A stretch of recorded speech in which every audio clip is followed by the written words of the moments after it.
Nah, kalau misalnya tadi kan saya menanyakan tentang musuh alami. Terkait dengan musuh alami, saya mau tanya lagi nih, Bang Mantri. Metode apa ya? Apa saja yang bisa dipakai untuk mengendalikan orites?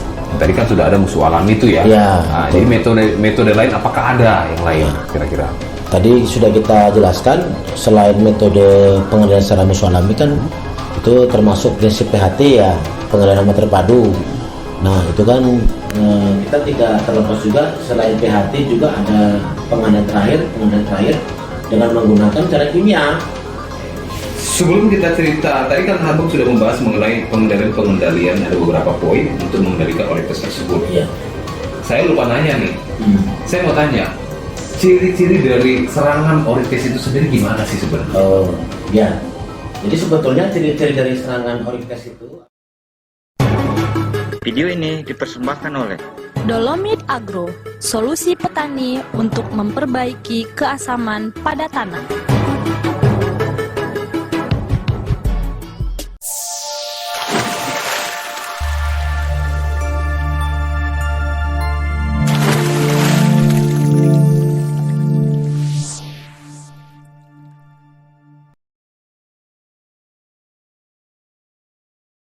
Jadi sebetulnya ciri-ciri dari serangan orites itu apabila kalau di tanaman setelah ditanam TBM1 itu biasanya sih daun umbut atau kalau kita bilang itu daun tombak. Daun tombak. Nah, itu biasanya sih nyengklek atau patah. Itu apabila terserang oleh si orites. Nah, makanya kan juga tidak terlepas juga dan harus diingat itu pakai sistem global telling seperti untuk early warning sistemnya harus lebih awal gitu. Jadi bisa untuk mengantisipasi dari serangan orites tersebut. Yang penting monitoring lah, pengamatan. Jadi bisa terkendali dengan bisa mengendalikan si hama orites tersebut. Ya. Oke, tadi kan sudah ada beberapa pengendalian dan ciri khas juga sudah Bang jelaskan tentang ini. Tapi rata-rata petani kita itu mau instan sebenarnya, Bang. Mau instan tuh. Gimana caranya biar tanaman saya itu tidak langsung cepat habis, musnah dan sebagainya. Dan saya mau mengendalikan instan lah, kira-kira. Kalau metode tadi Abang jelasin ada metode secara kimia. Metode kimia itu metode kimia yang gimana kira-kira? Nah jadi untuk metode aplikasi itu biasanya kan instan tadi kan cepat gitu dan sasarannya tepat. Itu biasanya dengan menggunakan kimia insektisida. Jadi insektisida ini kan kita tahu dengan cepat bisa mengendalikan si orites tersebut, hasilnya juga akan memuaskan. Itulah yang diharapkan. Tapi tidak terlepas dari juga yang prinsip PHT tadi. Secara bijaksana lah pemakaian kimia tadi kan supaya juga kan tidak terdampak ke lingkungannya. Jadi kimia ini salah satu alternatif cara untuk pengendalian terakhir yang tepat, cepat dan tuntas. Nah, tadi kan kita sudah menjelaskan juga, sudah mendengarkan dari penjelasan dari Abang, kita cukup puas yang Abang jelasin. Tapi kira-kira kalau secara secara konkretnya nih untuk pengendalian ini kira-kira, karena petani nih mau langsung ngegas aja nih Bang Mantri. Gimana kira-kira Pak Mantri, kami ini tanaman udah hancur nih buat orites, gimana kira-kira? Secara kimia deh gitu, PHT sudah kami lakukan. Secara biologis sudah dilakukan, namun kan masih butuh waktu yang lama sehingga serangan itu semakin tinggi gitu ya. Nah, kira-kira kalau untuk ngegas langsung itu buat petani-petani kita itu gimana kira-kira? Baik ini corporate ataupun dengan yang petani konvensional ya. Itu pengendalian gimana kira-kira? Langsung saja, kita punya produk namanya Toptrin 250 EW. Nah ini sangat tuntas untuk mengendalikan hama orites di tanaman kelapa sawit. Toptrin ya? Toptrin 250 EW berbahan aktif sipermetrin 250 gram per liter. Ini sangat efektif dan tuntas untuk mengendalikan hama orites pada tanaman kelapa sawit. Ini sipermetrin yang bukan EC ataupun SC tapi EW. Ya benar. Saya jarang dengar EW. EW itu apa? Emulsion water atau gimana? Jadi gini, sipermetrin 250 EW ini kan kebanyakan sih kita biasa mendengar EC ya, emulsion concentrate ataupun pakai SC, soluble concentrate. Nah, ini kan unik, ini EW. Jadi EW ini kan kepanjangan dari formulasinya kan emulsion on water. Jadi EW ini sebetulnya diambil atau adjuvan surfaktannya ini berbahan aktif CPO. Berbahan aktif CPU. Iya, jadi minyaknya itu minyak CPU. Minyak CPU. Minyak CPU. Itu bahan pokoknya. Bahan pokoknya.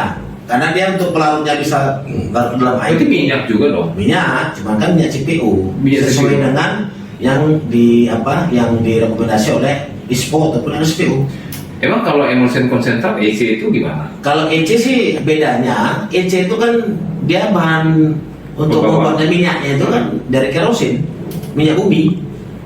Ya, namun kenapa langsung dibuat emulsion water gitu? Gitu. Nah, jadi kan kalau dia minyak Padahal itu kita katakan minyak juga loh, Pak Menteri. Iya. Ini kita Makanya itu dari bukan nabati. soal makro gitu. Ini kan nabati. Iya. Oh, iya. Lebih aman. Lebih Jadi aman. dia itu artinya tidak menimbulkan efek panas. Oke. Ah gitu. Kalau kerosin itu kan minyak bumi, ya kita tahu lah. EC itu kan biasanya kalau selain tanaman keras kan dia bisa, apalagi kalau udah cuaca panas ya, itu biasanya sih kan disangsikan EC. Iya. Jadi kalau EW ini di samping juga sesuai dengan kampanye RSPO atau ISPO, dia kan pakai CPO, crude palm oil kan, Iya. gitu, supaya dia lebih ramah lingkungan. Lebih ramah lingkungan. Iya. Oke. Kalau misalnya untuk mengenai kualitas dari SC atau EC sendiri, itu gimana kira-kira? Kalau kualitasnya ekivalen sama sih, nggak ada masalah. Tinggal ini kan beda formulasi aja. Yang kemarin itu kan EC, sekarang kita pakai EW. Itu kan bukan hanya sih, karena kan sesuai dengan dari prinsip-prinsip sustainable. Artinya apa? Yang pertanian perkebunan yang berkesinambungan. Iya. Karena kan biasalah namanya CPO ini kan sangat-sangat ya diperhatikan dalam hal untuk ekspor impornya. Iya, Gitu. benar. Nah, Video ini dipersembahkan oleh Dolomit Agro, solusi petani untuk memperbaiki keasaman pada tanah. Nah, kalau misalnya untuk metode aplikasi, apakah ini sama juga dengan EC, SC, atau gimana kira-kira? Ya, kalau metode aplikasi tidak ada perbedaan, sama. Dia ini kan kalau di perkebunan atau di petani konvensional biasanya kan ini aplikasinya kan kita anjurkan atau kita rekomendasi kita semprotkan di umbutnya, Semprot di pupus atau di umbut itu dengan cara intervalnya itu biasanya sih idealnya tuh ada yang memakai cara itu semprot di umbutnya dengan interval dengan jarak waktu frekuensi itu kan ada 10 hari sekali. Oke, dengan dosis berapa tuh, Bang? Dosisnya per hektar itu beberapa kebun yang sudah mereferensikan atau petani konvensional itu pemakaiannya di 90 cc per hektar. 90 cc per hektar. Iya. Atau kalau per liternya itu apakah 2 cc? Nah, kalau dia per liternya sih sekitar ya lebih kurang 1 sampai 2 cc per liter. Per liter air Nah, itu. per liter air Ya, konsentrasi. konsentrasinya. Iya. Disemprot di umbut. Disemprot di umbut, dipupus di ujung. Pupus. Ah. Nah, kalau misalnya, ini fokus ke tanaman TBM. TBM ya, Ah, TBM. TBM 1, TBM 2. Kalau sudah TM 7 ke atas itu jarang terserah. Jarang terserah. Ada cuman kecil. Kecil ya. Kecil. Ini, oke. Nah, berarti mungkin Sohib Agro dengan dosisnya dan cara penggunaannya mungkin itu sudah secara singkat dijelasin tadi dari Bang Sumantri. Nah, cuman yang masih saya salut itu sebenarnya ada EW gitu loh. Yeah. Ada EW itu yang saya salut. Ternyata ada beberapa kelebihan dari EW sendiri, yaitu paling utamanya itu ramah lingkungan. Apalagi sekarang kita kan sudah RSPO, ISPO sudah gencar gimana ramah lingkungan, kesejahteraan karyawan dan lain sebagainya lah gitu ya. Jadi berarti ini adalah solusi dari kita untuk mengenai ramah lingkungan, agar pencemaran itu semakin sedikit, semakin tertekan. Mudah-mudahan ke depan ada lagi bahan kimia yang lebih ramah lingkungan lagi, sehingga yang tidak ramah lingkungan itu sudah mulai terkikis. Karena kita mengetahui Bang Menteri ada beberapa produk bahan kimia itu sudah tidak boleh lagi diedarkan karena terlalu signifikan ininya dampak lingkungannya. Benar sekali. Kalau misalnya sipermetrin EW ini apakah cuma orientis saja yang dia bisa bunuh atau ada beberapa hama yang lain dengan tanaman yang lain juga gitu kira-kira yang sudah dialami dari perusahaan atau korporat orang Bang Mantri? Secara fakta ya Toptrin ini kan diciptakan memang dia dari golongan Pretoid ya. Kalau Pretoid ini kan kalau Pretoid ini kan memang dia berspektrum.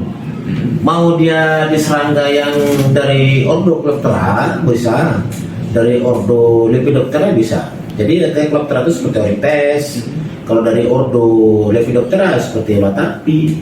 Nah, jadi dia sasarannya nggak di satu fokus objek hama satu spesies, ada 2 spesies yang bisa untuk dikendalikan. Contoh Toptrin tadi untuk diorites itu bisa untuk di spray atau di metodenya disemprotkan di pupus atau di ujung TBM 1 TBM 2. Kalau untuk di tanaman kelapa sawit yang sudah TM bahkan yang sudah remaja bisa disemprotkan dengan sistem fogging atau pakai high power sprayer bisa. Kalau yang TBM 1 TBM 2 ya bisa pakai mist blower. Nah ini sangat efektif. Toptrin 250 IW.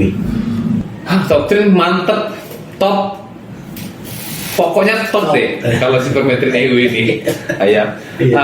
Kalau untuk kemasan sendiri, saya ini kan ada produk dari perusahaan Bang Mantri PT Persada Proses sukses tadi. Ini kemasan berapa aja? Nah untuk saat ini kita sih untuk di manajemen kita itu kita produksi di kemasan yang 1 liter. 1 liter. 1 liter. Ya kan. Kalau ini kalau perusahaan Bang Mantri sendiri lebih fokusnya itu untuk korporat ya, perkebunan. Namun untuk kita yang petani-petani konvensional juga, saya pikir ini bisa menjadi salah satu wacana apabila kita mengalami kendala-kendala di TBM ataupun non TBM ya. Kadang ada juga kendala-kendala ya, TBM juga ada juga seperti itu. Oke. Terakhir Bang Sumantri. Ya, siap. Ini saya juga baru dengar nih Toptrin ini rupanya ini cukup bagus dan ramah lingkungan. Kalau ini misalnya dicari sama petani nih, kira kita dapatnya di mana, Bang Menteri? Tentu saja bisa dibeli atau dipesan melalui CV Siagian Agro Mandiri. Oke, Sohib Agro. Jadi kalau misalnya Sohib Agro ini penasaran dengan produk Toptrin 250 EW untuk membasmi hama orites khususnya di tanaman kelapa sawit Sohib Agro, maka jangan lupa untuk order atau pesan produk ini di mana CP Siagian Agro akan kita terapkan nomor kontaknya di sini seluruh Indonesia. Silakan order.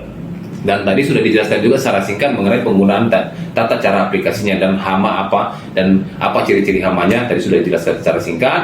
Nah, buat Sohib Agro yang sudah menonton di video ini, kalau misalnya Sohib Agro menganggap ini bermanfaat, silahkan share sebanyak-banyaknya agar planter-planter sejati melihat dan kita bisa berbagi informasi di konten kita ini. Buat narasumber kami, terima kasih banyak sudah ikut dan mau berkontribusi di podcast kita kali ini untuk memberikan edukasi-edukasi kepada petani kita dan bersharing ria lah ya, bersharing ria untuk membagi informasi saja. Dan kami ucapkan buat Sohib Agro yang sudah menonton video ini, terima kasih sudah subscribe. Yang belum subscribe silahkan subscribe karena subscribe itu gratis. Dan kami akhiri wabillahi taufiq wal hidayah. Assalamualaikum warahmatullahi wabarakatuh. See you.